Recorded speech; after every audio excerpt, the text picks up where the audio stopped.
guys, welcome to my channel. Magluluto po tayo ng paksiw na lechon belly ngayong araw. Papakita ko po sa inyo kung paano lutuin. Mag-prepare po tayo ng 1 kg belly. After nyo mag-prepare ng 1 kg belly, lagyan nyo ng salt, nor cubes pork, garlic, onion, at black pepper at salt. After nyo pakuluan na, yan po ang kakalabasan. I-drain nyo lang po siya at lagyan nyo ng tubig na malamig at saka nyo pa-dry at i-slice nyo po ng ganyan kalalaki.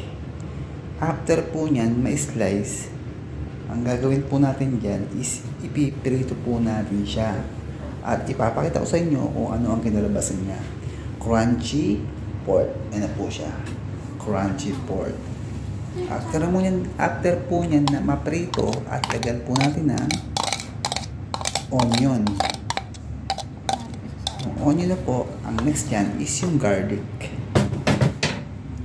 Pagkatapos po ng garlic, isunod po natin ang Mang Tomas sauce. Half po niya na Mang Tomas. Lagyan natin. After po nyan na mailagay ang sauce, lalagyan po natin ng konting tubig, water. Pagkalagay po natin ng water, lagyan niyo po ng sugar at vinegar.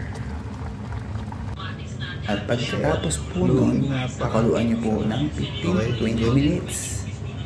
After nyan, lasahan niyo ang sweet, spicy